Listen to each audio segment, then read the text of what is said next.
Hello Aries, welcome, and this is your reading for August to September. Be open-minded, hindi halos lahat makaresonate, piliin lamang. Then thank you nga po pala sa mga nag-subscribe at welcome po sa mga bumabalik at sa mga cross-watcher. Start na po tayo.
Six of Cups, upright.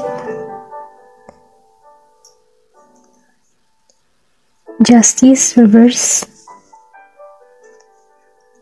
Page of Pentacles, upright. Then, Nine of Swords, upright. Then, Two of Pentacles, upright. Okay. Nakikita ko dito, no? Merong magbabalik. Kumbaga, sabihin natin na maybe nasa malayong lugar ka. Or pwede rin sabihin na meron kang person na malayo, no? Okay, malayo. Yung taong ito, kumbaga na-homesick to. Nagpapahirap sa kanya, okay? Meron kasi itong sabihin natin na gusto nito na kasi nahihirapan siya sa sitwasyon nyo. Maybe LDR, malayo kayo sa isa't isa. So ngayon, namimiss ka ng homesick tong tao na ito. Namimiss nito yung presensya mo, namimiss nito yung ugali mo, namimiss nito yung kung paano ka, kung paano ikaw, yung karakter mo bilang ikaw. Kasi nakikitaan ko nito ng tao na to na very kind, or pwede ring sabihin hindi halos lahat, no? Meron ditong sitwasyon na nagkalayo kayo, okay? Kumbaga walang closure. Okay, walang closure. Parang may distance pa sa inyo ng tao na to. Kumbaga walang closure sa inyong dalawa. Ito yung taong to, nahihirapan, okay? Ito yung nakikita ko, no? Itong taong na to, nakakaramdam to ng feeling nababalisa, may takot. Kasi natatakot siya kasi na wala na siyang datnan pag-uwi, okay? Kasi may distance eh. Pwedeng LDR o pwede rin sabihin na kinat mo tong tao na to. Kasi may nakikita ako rito ang anxiety eh. Maybe itong taong ito, nababalisa siya, feeling niya, hindi siya masaya sa kanyang kinalalagyan, okay? Meron kang person dito na Gemini, Aquarius, and Libra. Then, meron ka din person, hindi halos lahat to. Meron ditong Libra, Scorpio, Cancer, Pisces. Then, Gemini, and Capricorn. Okay? Yun nakikita ko. Meron kang ganong person. Ayan. Itong tao ito kasi mayroon ditong senaryo, no? Nakikita ko senaryo na hindi kayo kumbaga kulang sa komunikasyon, okay? Maybe hindi nagkaroon kayo ng magandang closure, o pwede ring sabihin na meron trouble na naganap, no? May involved na trouble. Then meron isa sa inyo na nakakaramdam ng ng nahihirapan. Pero sa tingin ko ikaw, nakatuon ka kasi sa yung sa pangarap mo, sa dream mo. Kumbaga, itong taong ito lang yung nakikita ko, no? Yung person mo nahihirapan. Feeling niya, nabibigatan siya sa sitwasyon, okay? Maybe, kahihiwalay mo lamang to. Hindi halos lahat, no? Ito lang yung nakikita ko. Feeling ng tao na ito na walang naging justice para sa kanya. Maybe, meron kasi ako nakikita dito na senaryo na meron ditong nagsinungaling, hindi naging tapat. So ngayon, itong taong ito, namimiss ka. Magbabalik, okay? Namimiss niya yung presensya mo. Kasi bumabalik tanaw sa kanya yung pagiging bata kapag naaalala ka niya. Nakikita niya yung tipong nagiging siyang inosente, yung playful, okay? Then nakikita ko rin dito na nagugustuhan ka nito kasi simple kang tao. Then mabuti ka, meron kang sabihin natin na yung meron kang magandang hangarin, marami kang pangarap sa buhay, at yun yung nagugustuhan niya kasi bihira ka na okay? Itong taong ito, meron siyang mabigat sa dibdib. Ngayon niya nare-realize kasi nagkakaroon na to ng regret, okay? Feeling ng tao na to na kumbaga ikaw, dumanas ka din ng ganito sitwasyon, pero naka-move on ka na kumbaga nakatuon ka na sa ibang direksyon. So ngayon itong taong ito, gusto nitong bumalik, bumawi, gusto nitong mag-create muli ng panibagong memories, at alam mo yun, matapos na yung past nyo, gusto niya magsimula ng panibagong simula sa inyong dalawa, okay? Ito lang yung nakikita ko, no? Gusto nito ng balanse. Sinasabi din dito, no, Aries, yung iba sa inyo makakatanggap ng magandang balita, okay? Maybe meron kang or yung iba sa inyo, no, na nakapokus sa goal niya sa buhay, dun lang siya dun lang siya nakatuon Maybe hindi mo to inaasahan itong tao na ito, yung tipong busy ka sa iyong ginagawa, at itong tao ito ay magbabalik sa iyo nang hindi mo inaasahan, okay? Kasi itong tao ito hindi to nakakatulog, kumbaga inaano siya ng konsensya niya. Ayun lang yung nakikita ko. May pagsisisi. Pero ganun pa man, ikaw kasi nakatuon ka na sa sa mga plano mo, mga bagong plano mo sa buhay mo, sa priority mo. At nakikita ko rin dito na dun ka nakapokus. Okay? At itong taong ito, yung person mo, gusto nito ng balanse, okay?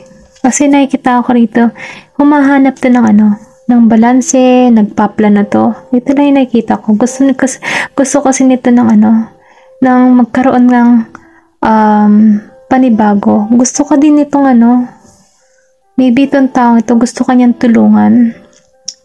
Kaya lang, hindi niya alam kung paano siya papasok sa buhay mo. Kasi malaki ang atraso niya sa'yo Ayun lang yung nakikita ko, no? May nahihirapan siya.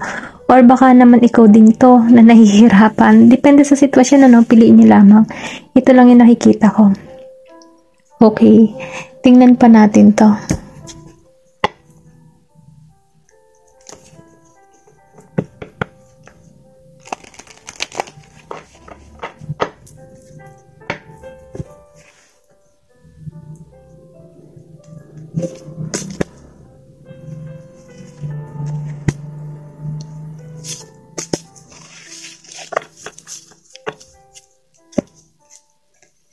Okay, gratitude, perseverance, and vanity.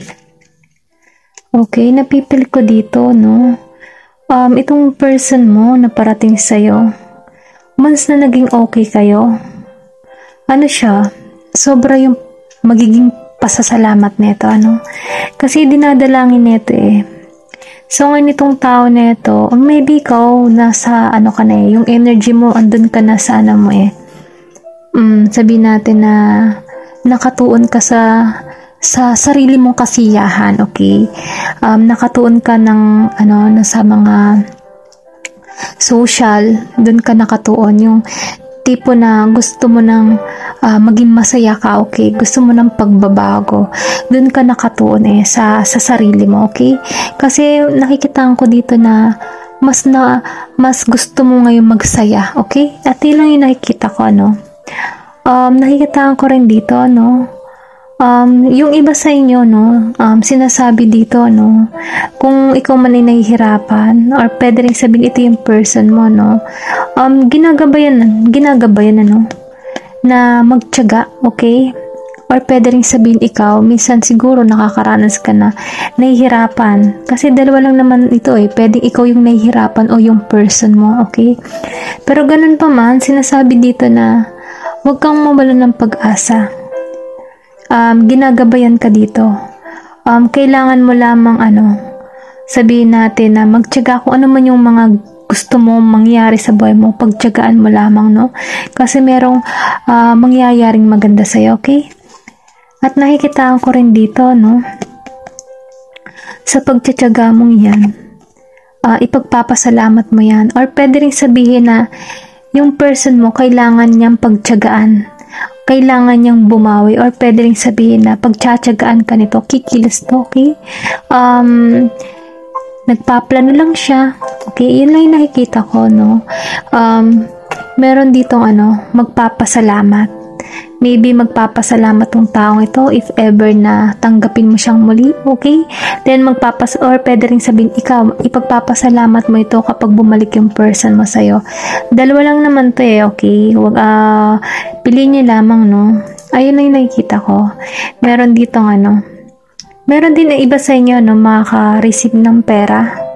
Ayun, kumbaga kung ano man yung proyekto or yung mga ginagawa mo, no, magkakaroon ka na dito ng fruit of labor. Kumbaga, meron kang marireceive na pera, kung ano man yung pinaghihirapan mo, magkakaroon na ng bunga. Okay? Tingnan lang natin kung ano yung mensahe sa'yo ni God. Kung ano yung masasabi niya. Sa tingin ko, Aries, ngayong ito yung August to September, no? Posibilidad na maganap sa'yo, okay? Hindi halos lahat makaresonate. Piliin niya na lamang.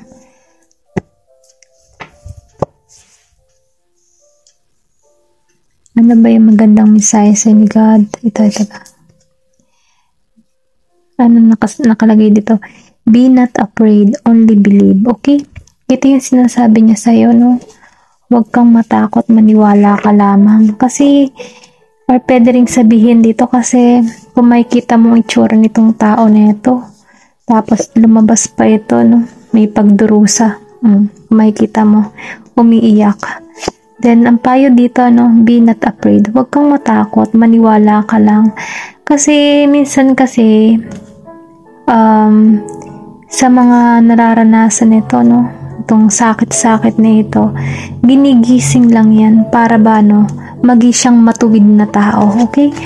Kung ito man taong ito ay nakagawa ng masama sa iyo, maybe yun yung part ng destiny niya, no? Para kung paano siya magising or kung paano siya, sabihin natin, maging matuwid. Kung ito man ay nagsisinungaling, nagkakaroon na to ng realization na mali yung kanyang ginawa sa iyo kasi nakikita niya na yung halaga mo bilang ikaw kasi hindi na siya makakatagpo ng tulad mo na mabait, then simple lang, kumbaga masayahin, okay? Pero itong taong ito, susuyuin ka nito, no? I-offer niya yung pag-ibig niya para sa'yo. Ayun lang yung nakikita ko, no? Huwag kang matakot, maniwala ka lang. Okay? Ayun lamang po. Thank you for watching and love and peace.